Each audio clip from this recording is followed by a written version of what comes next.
Hi, hello, welcome to my channel explore with Sriram. ఎలా ఉన్నారు? బాగున్నారా? ఈరోజు మనం మాట్లాడుకోబోయే టాపిక్ వచ్చేసరికి మిడిల్ క్లాస్లో మంచి టాలెంటెడ్ పీపుల్ ఉంటారు. మంచి స్కిల్ గ్రాబ్ చేసి దాన్ని ఎలా యూజ్ చేయాలో తెలిసిన పీపుల్ కూడా ఉంటారు. అంతెందుకు, చాలామంది డబ్బులు ఉన్న వాళ్ళు మిడిల్ క్లాస్ ఫ్యామిలీ నుంచి వెళ్ళిన వాళ్ళే. వాళ్ళు పుట్టుక ముందు రిచ్ కాకపోవచ్చు, పుట్టిన తర్వాత రిచ్ అయిన వాళ్ళు మొత్తం మెజారిటీ మిడిల్ క్లాస్ పీపుల్ ఉంటారు చాలామంది.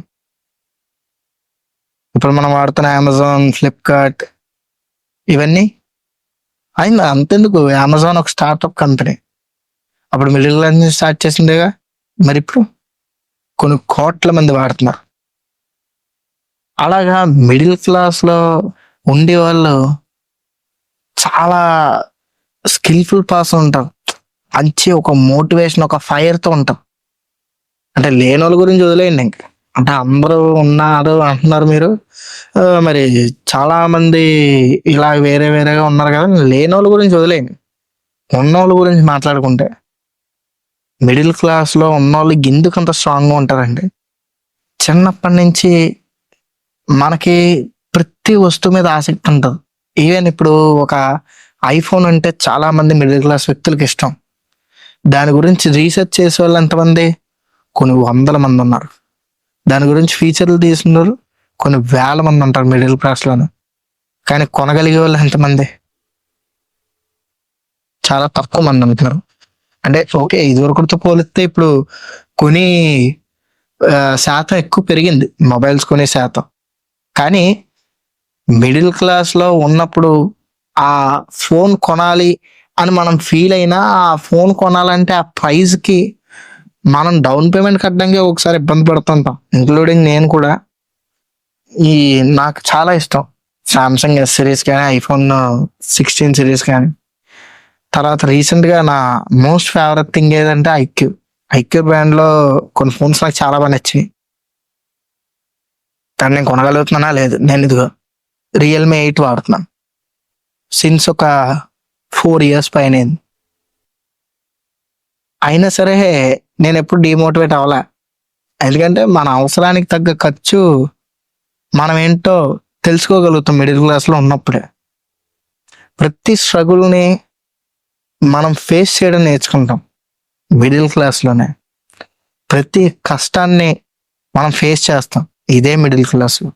అందుకని ప్రతి విషయంలో మిడిల్ క్లాస్ వ్యక్తులు చాలా స్ట్రాంగ్ ఉంటారు. అబ్జర్వ్ చేయండి, మిడిల్ క్లాస్ వ్యక్తి ఎప్పుడైనా సరే అవతల చీప్ అవ్వచ్చు, కానీ ఆడికాడు ఎప్పుడు చీప్ కదా. వాళ్ళ సెల్ఫ్ రెస్పెక్ట్ కానీ, వాళ్ళ దగ్గర ఉన్న ఇన్ఫర్మేషన్ కానీ ఎప్పుడు వేరే వాళ్ళతో కంపేర్ చేసుకోరు. డిగ్రేడ్ అస్సలు అస్సలు డిగ్రేడ్ చేసుకోరు. అందుకని మిడిల్ క్లాస్లో ఉన్న వ్యక్తులు రిచ్ అవ్వడానికి చాలా శాతం ప్రయోజనాలు ఉన్నది ఇందుకే. కష్టపడిన ప్రతిసారి, కొనుక్కోలేకపోతున్న ప్రతిసారి ఎలా అన్నా సరే మనం ఆ గోల్ని సాధించాలి. ఎలా అన్నా సరే మనం అనుకున్న వస్తువులు మనం రోజుకి ఒక్కసారైనా కంఫర్ట్ జోన్లో ఉండాలి.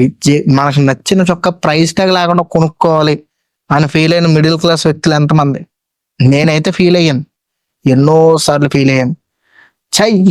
ఒక్కసారైనా మనం ఈ ప్రైస్ ట్యాగ్ చూడకుండా చొక్కా కొనుక్కోవాలి, మనకు నచ్చిన బండి కొనుక్కోవాలి, మంచి ఫోన్ వాడాలి.